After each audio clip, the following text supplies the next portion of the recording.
of At Home with George. We have a very special edition with us today. We have got a Purana dost of mine, a writer and freelance journalist, Aliya Salahuddin, joining us. And she is based in Italy, in Lombardy region, and she will be talking to us about the experiences and the lessons learned from Italy that we can apply here in Pakistan. So we'll just go to her now and have a chat. So if you have any questions for her, please write in, and let's go to her.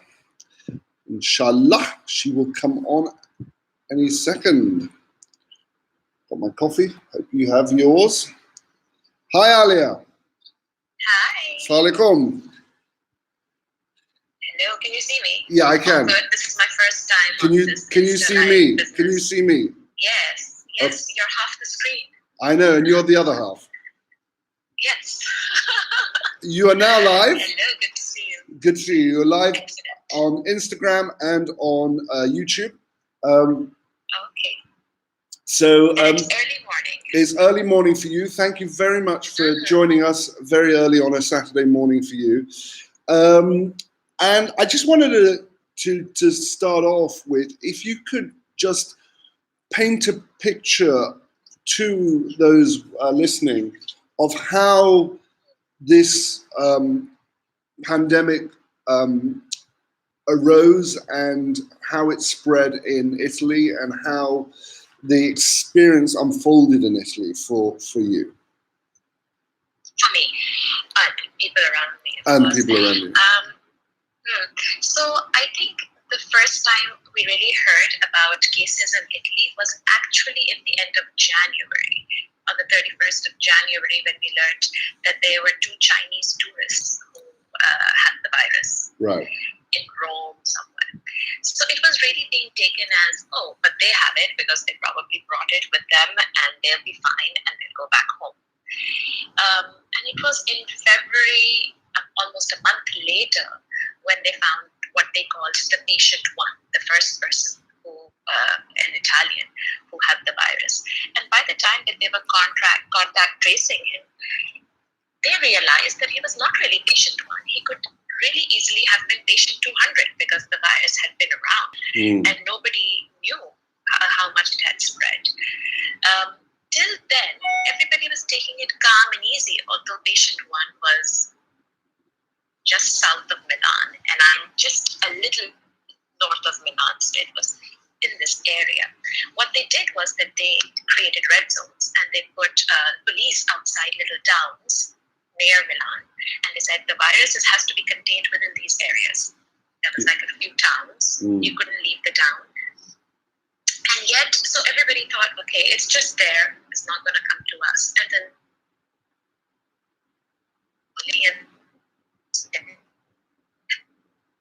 1600 it was there. 100 cases just in the first 10 days. Till then, we were going to parks. Till then, we were all going to restaurants in the day sometimes. We were all outside. We really didn't think that's going to increase too much. The schools were shut. There were no public events. There was all the gyms and everything.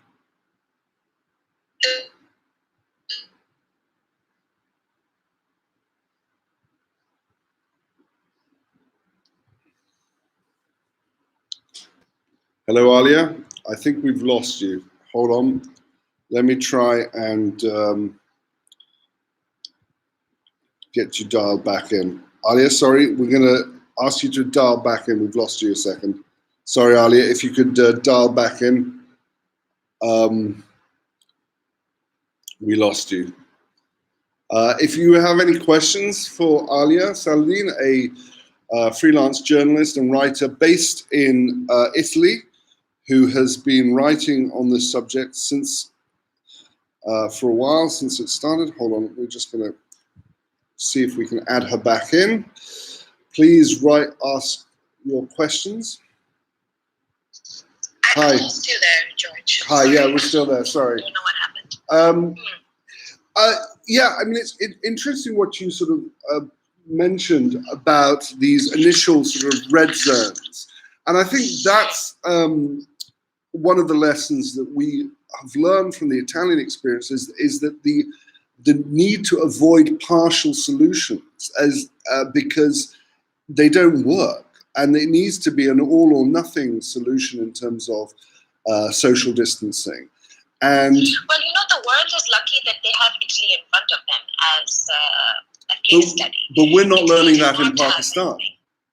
anything. We haven't had that. We still having a piecemeal approach. We haven't had a federally mandated lockdown.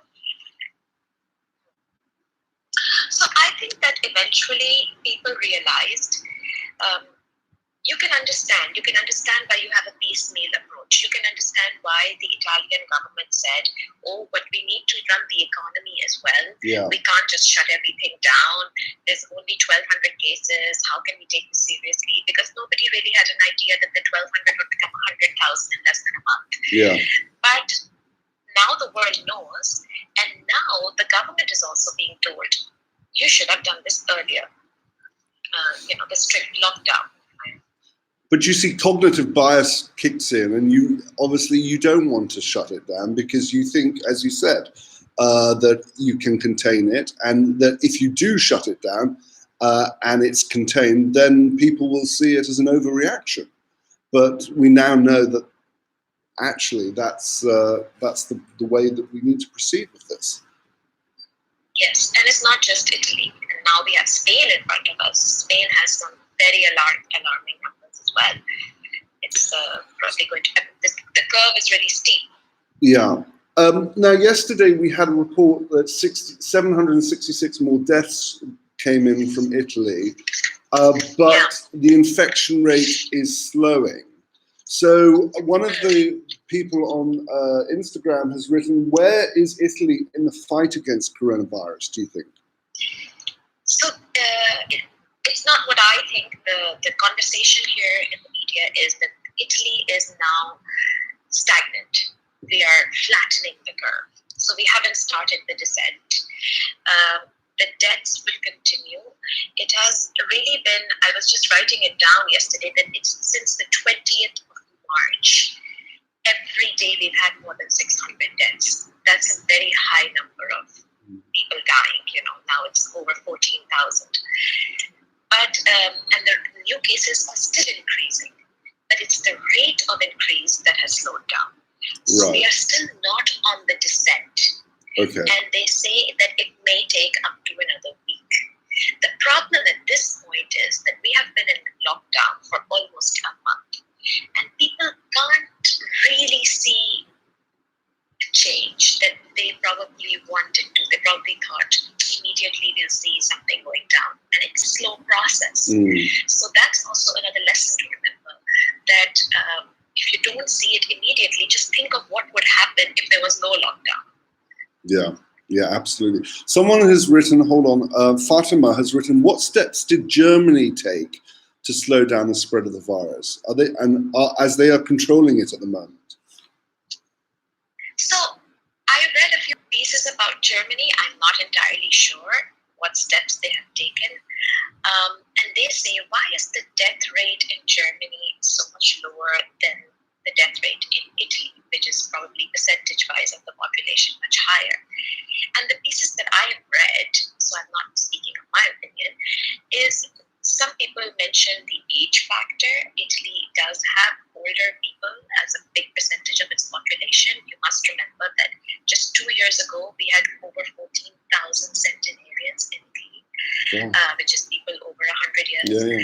So it does have that, but they also said that in Germany there are probably double the amount of beds in intensive care.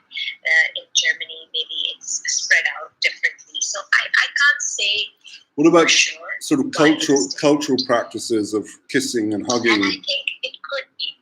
Yeah, it could be. It could be. So a lot of the, even before the lockdown, even during the lockdown, people have been flouting the rules because Italians find it very difficult to follow the rules, just like Pakistanis. And So a lot of young people believe that they can be out and about and nothing is going to happen to them. Or if it does happen to them, they'll be fine. They'll have a 3-day flu. But they don't realize that they became carriers of the flu. And they carried it back to their homes. They carried it back to their grandmothers when they hugged them. They carried it to their aging parents. And that is how really it spread. There is also another theory here of why there is such high number of cases in Bergamo, for example. You must have seen the city of Bergamo where they had to carry the coffins of people in army trucks because there was no space to cremate them. And the theory, it's just a theory, is that just before the lockdown, there was a big football match of the Bergamo and the Valencia, the Spanish team, near Milan, basically. And 40,000 people were in that football match. And they feel that that's where it spread and the young people took it back to their homes. I'm thinking of the PSL match that you attended right before the lockdown in Pakistan. Anyway, I guess it's been 14 days since then, hasn't it? No, and absolutely. And again, I think cognitive bias kicked in for me. It's like, okay, I'm doing hand sanitizer, I'm washing my hands, I'll be fine. And and we, because we want that sort of confirmed bias for us to remain living the lives that we've lived. And reality is, and I've learned my lesson from that experience, that we need to change our behavior. We had to, but we so wanted to continue. Yeah, if the environment around you is going on normally, if people are going on normally doing things, if the government is not taking it seriously, then that kicks in, even more, because you feel like, oh, why am I being such a fool about it? Everyone's going to the match, why shouldn't I? And wasn't that government action is important? And wasn't that a problem in Italy, that you had politicians in Milan sort of shaking hands in order to sort of purposely show that they were business as usual? And were they, okay, I didn't know that. So there was the head of the PDE party, and he was in Milan having an aperitivo, like a drink with his friends, saying, there was this big campaign called Milano non si ferma, which is Milan doesn't stop. And this was again as a to counteract the economic impact, because when they first said everybody go home, they realized a lot of airlines shut down, a lot of people stopped coming to the Milan airports. Italy lives a lot on tourism, and that became impacted. So the Milan mayor and Milan politicians said, no, Milan hasn't stopped. We're going on. Right now, Milan is on top of the lists of the number of cases. Milan has the highest number of cases in Italy as a city. So, it's... and geographically... You feel that because you can't see it. Yeah. Geographically, is it predominantly northern Italy impacted, or is it across the country? Well, now it's across. It started from northern Italy, and northern Italy is the worst. But now it's across. And I'll tell you another thing that happened. Right before the lockdown came in 2 phases. The official lockdown, because before that already we were being told to stay at home. We were being asked to stay at home. Everyone was pleading with us, the doctors, the mayors, the governors, and nobody was really quite listening. Even we were going to the park at least. Oh, it's open there, it doesn't matter.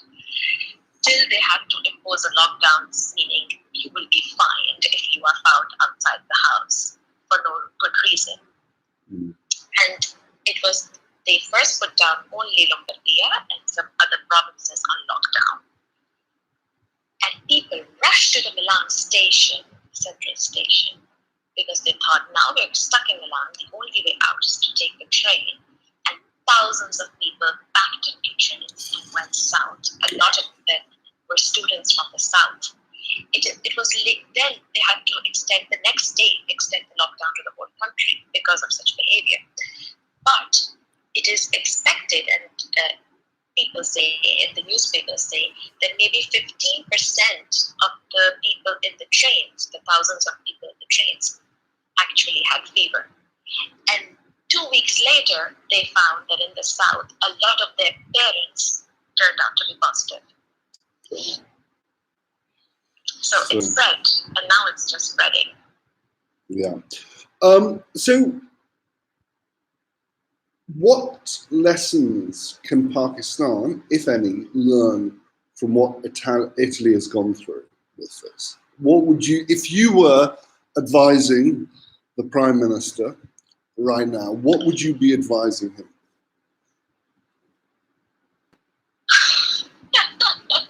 Well, that's the morning sun.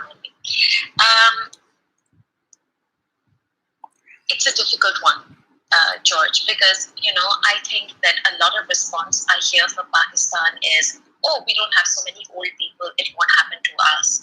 Oh, we have heat and humidity, so we are fine. Or we have some kind of immunity to malaria, and that's really working. I mean, there's a lot of that going around. So I think to convince Pakistanis that it could go really bad, right now, I'm finding it hard to convince a lot of people myself.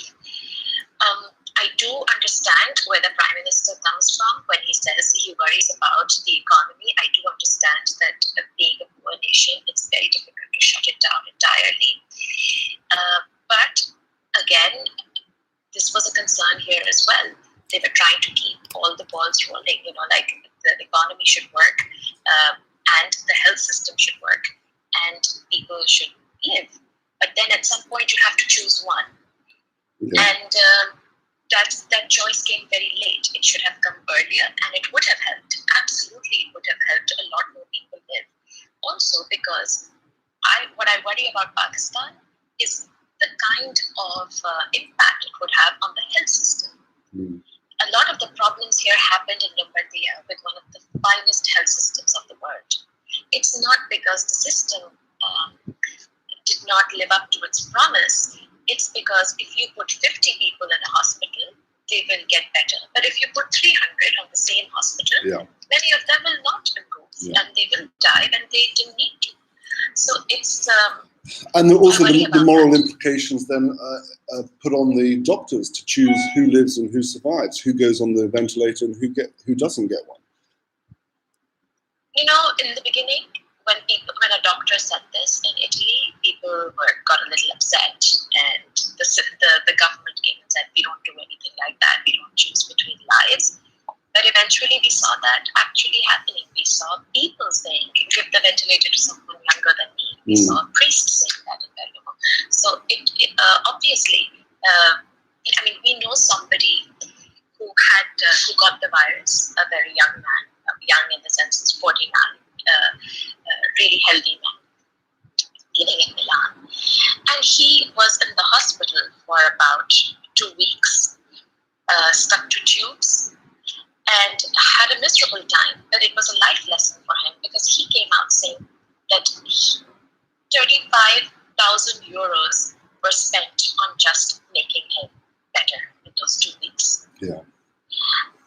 Now, Italy can probably do that, but how can Pakistan support something like that, spending that kind of money on each patient? Yeah. That's the worry. That is the worry. And you for all those who don't know Aliya, she is based in Italy. Obviously, that's why we're talking to her.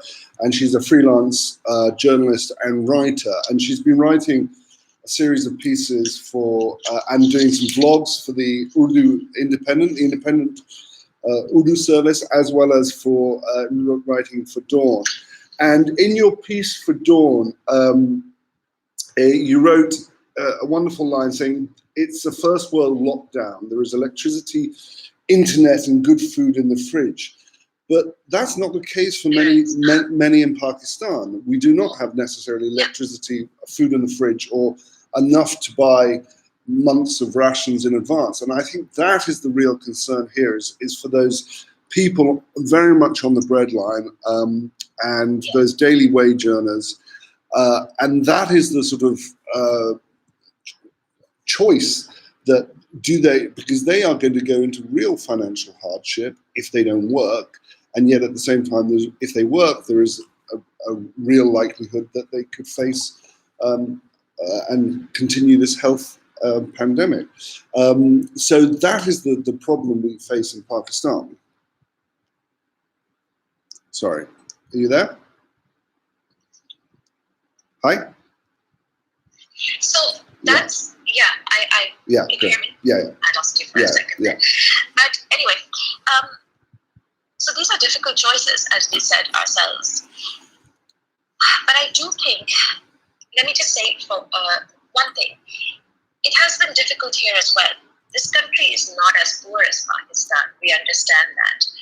But this country is also suffering, and it hasn't really recovered from the economic recession and from all the tough times that it had. There are places in the south, we have seen films of people running away from supermarkets.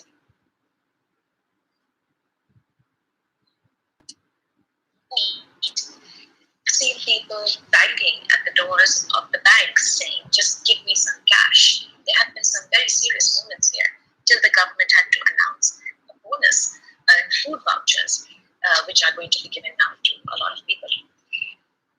But my point in this is, like you said yourself, the poor don't have a choice, probably. They either starve or they carry the pandemic, get ill, and spread it, maybe, right?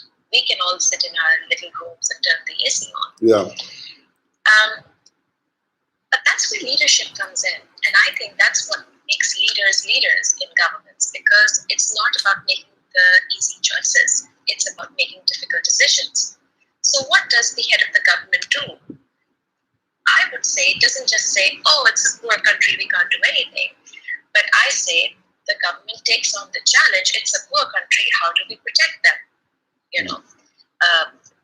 That's the whole idea of being in charge. I wouldn't suggest to the government of Pakistan what they should be doing, but one thing that they could do, or the Prime Minister could do, is actually take it a little seriously, and not play it down all the time, because that's what I hear from every time I hear him. He just plays it down. I mean, just the example of the Prime Minister here. He was not a very known person. He doesn't come from a big political party. He was actually called a puppet Prime Minister because he was just a man that two coalition parties agreed, oh, okay, and this crisis turned him into a leader. And the first thing he promised the country was, I will always be transparent with you, and we will always work thinking of the worst case scenario in mind. That's how we will move forward. And everyone followed. Yeah, I mean, as you said it again in that piece for Dawn, you said for a country that is usually argumentative and combative, there has been a sense of unity created by this this crisis, this pandemic. And do you see that continuing, or are you seeing it starting to fray? It's going to fray, and so it was an atypical case because there was a lot of unity in the beginning. But I think every government knows that if the country is in lockdown for a month or more, as the case may be here, they are going to be in trouble at the end of it. That's a given. And now that trouble is beginning to show, because you need someone to blame. 14,000 people have died. Yeah. A lot of jobs will be lost. This country works on businesses which are small. 65% of the businesses are small and medium-sized. Yeah. People run little shops and cafes. It's going to be really tough in Italy. I don't even want to think of what they're going to go out to whenever this opens. And so someone is going to find somebody to blame, and the political games have begun. But what does that mean? Do you save your own politics at a time of crisis, or do you do what needs to be done, no matter how difficult it seems? These are the questions for leaders, right? Absolutely. And it's not just obviously political leaders, because Italy, like Pakistan, is a predominantly one. It's 98% Catholic, What's the percentage? 98% Catholic. And yes. Pakistan is probably around 98% Muslim.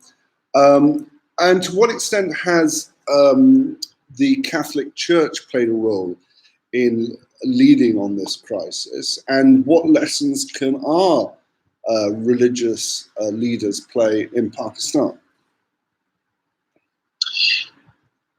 So when the lockdown happened, the churches were shut down.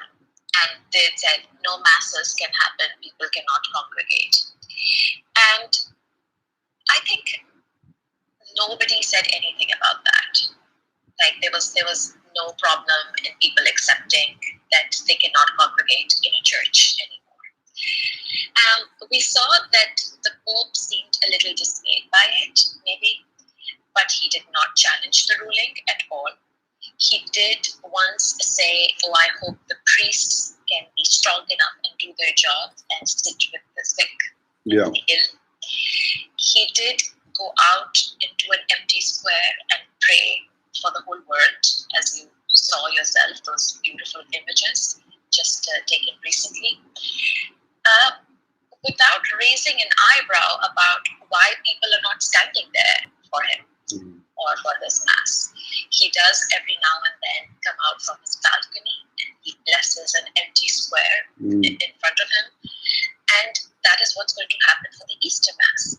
So there has been, and he does speak, he speaks on video, he speaks on social media, and he is always telling people to, help others, and this is the time to look out for your neighbors or call somebody who's alone. Never challenging the government's ruling, always trying to convince people in a religious way to follow it. And do you think that's a lesson that our religious leaders could adhere to in Pakistan? I don't think our religious leaders are looking at the Pope to learn lessons from. No, but I'm just saying is to actually follow. I mean, certainly because we've had here in Sindh, they've had very strict guidelines on congregations and for Jummah namaz, and I'm just thinking, is that something that we should be hearing more from our religious leaders in Pakistan as to whether they should be taking a stand and against this pandemic and leading from the front by advising their followers to stay at home. So, of course, they should be doing it. What I find very strange is, and you would remember that every time we are trying to get the religious leaders involved in a crisis or in campaigning for something, you have to go to them separately. You have to make them see something in a different way than what seems, so plain for everyone else to see. You have to cajole them, try and get them to say one statement in your favor. So, I'm sure people are doing that. Yeah. You're going back to your Hudud ordinance campaign. Doing that. Yeah, well, I remember, right? So there's some basic things about human rights, some basic things about, come on now, look at this. People should be staying home, otherwise they'll get the disease. You're going to have to beg them to be on your side. Yeah. It won't come naturally. I've never seen it come naturally. So, we can just hope for it. Okay, so let's just open it up to the questions. Sorry. I want to tell you something about the current situation in Pakistan, especially in rural areas. People seem financially so weak. Yes, they are going to be struggling there. Someone has written, what do you think about Imran Khan's approach towards this pandemic? I mean, do you think... I think you kind of touched on that, yeah. Yeah, we've touched on that. I think, the only problem is that I wish that instead of playing it down, he could show that he's taking it seriously. But he's not the only one. I mean, we've seen it. Saw Donald Trump play it down for weeks. We saw Boris Johnson play it down for a long time, and the UK seemed to be going down a very different route until it did a somewhat of a U-turn. They were looking to sort of go for herd immunity, and they shut down the schools very late. So again, it's that sort of cognitive bias, is that we want it to be business as usual, and we don't want to change the way that we live our lives. We can't comprehend having to change our behavior to such an extent. But I don't buy that anymore, George, because I can understand that in one country, then I can understand it in the one following, and then in the one following. But by the time it's the fourth country's turn, the cognitive bias should change. Like now, it should be quite apparent what's going to happen. Sure. UK is paying a very high price for that right now. There are horrific stories coming out of the NHS. And it's also I don't think that works. And we forget it's also the frontline healthcare workers, the doctors and the nurses, who are also being impacted by this, because they are being exposed to it and losing their lives. Absolutely. And it's even rich countries like Italy, the 77 health workers have passed away. Really? 77, including doctors and health workers. That's a very high number. These are highly trained individuals who are really putting their lives on the line. And why? And over 8,000, by the way, are infected. So 77 passed away.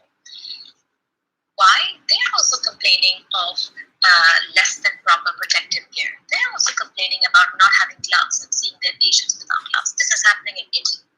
So you don't want a situation like that in Pakistan at all. And I also found the handling of by the government. I also find this very strange.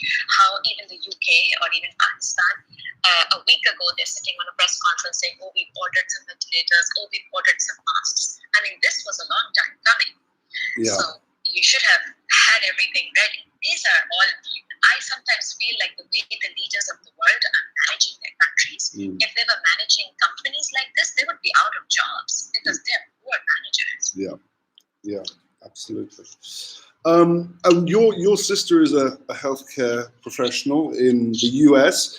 Have you spoken to her about how they are coping with it in America? Yes, so she's very afraid for the US because, of course, the US hundreds and thousands are going to be impacted. It's a big country. It's spread like wildfire, and Trump is just coming around to the idea. And she's in California, but she's not going to be on the front line. She's still seeing some patients because she says all other health ailments continue. I can't lock down entirely. There are some patients, who have very terrible diseases and they need me. So she's still doing that. But yes, it's reached, like in her building where she works, there was somebody found positive, so they had to disinfect the whole place, but continue with their work. Her company is going to, now she hasn't paid herself and her other doctors for a month. They're taking a loan to keep the business running while they shut down later on, because they'll have to shut down eventually. Everyone's going to have an economic problem, and everyone's going to, some people will survive, some won't, but it happens in wars as well. It happens in difficult times. And if it was a war, they'd spend all the money doing that. And you're a journalist. You can sort of anticipate long-term trends and changes in political behavior and so on. How do you see this impacting the sort of global world order in a year's time? Hence, hopefully by then it'll all be over, but the ramifications will not be. And how do you see this having a change in how we structure our economies? Do you see this having an impact on the rise of populism, or will we see a return to more centre ground, middle of the road governments? How do you see this playing out across, not just in Pakistan, not just in Italy, but sort of globally? The world. So I don't like to predict like this, especially because we're recording with this. Kind of, we'll play it again to ourselves and say, "Oh my God, why did I do that?" No, also because what I have seen with the virus is that whatever we predicted in Italy, it was all wrong. We had no idea that we would see a day like today. So I don't know how much worse it can be. It probably can be quite bad. I don't know if this is going to be over forever or it's going to come back, as they say, at the end of the year. I don't know if we learn to just live with it, build the immunity, virus will become a part of our lives and we'll go back to normal. I'm not sure. I am worried about myself economically. I am worried about a lot of other people in my small town. I don't know if this town will survive the way it should, because it has very small cafes, small shops, small boutiques, small businesses. I don't know how they're functioning. Whole families run on them, and they have been shut for a month. And we expect not to go back to anything normal till the end of May. So I have no idea. I do think populism will return, because I do think people will find something to blame. I do know that in Italian media and on television, there's a lot of anti-EU rhetoric already. So anti what rhetoric? European Union. Okay. EU. Yeah. Also UK's been there, done that. Been there, done that, and haven't got the UK T-shirt. will probably suffer a lot now, because already Brexit was a big problem economically, and now there's disease. But in Italy, we've had help here from Cuba, from Russia, from China, from Albania. So, and experts on TV like to repeat that. They say, they keep repeating the names of these countries and say, and where is Germany? Where is France? Yeah. So there's a lot of that conversation going on, and Italy is trying to get some kind of financial help from the EU, kitty, because we can't do it on loan. The Italian government has actually announced that no mortgage payments need to be paid for March. They have revised the tax schedule. They have given all families who are freelancing and working on their own money for every month that we will be shut down, and food vouchers. The government can't, we are all going to eventually pay these costs back in terms of very high taxes. It's all going to come back to us. So yes, difficult times ahead. Difficult. Great. Well, thank you very much for taking the time to speak. If anybody has any last questions before we wrap this up, please write in. I saw that our ex-colleagues Hassan and Sami were saying hello to us. Oh, right. Okay. I didn't. Someone's written, is this a pandemic or biological weapon? I think we know that it is a pandemic. I think the fact that it is from the corona virus gene pool, that it is a pandemic. It is not a biological weapon, despite the conspiracy theorists. Yes, so I think that's it. But thank you for taking the time, Aliya. I really appreciate it. Thank you. Good to see you, and stay safe. And inshallah, this will be over soon. But yes, as and when it is, we will celebrate.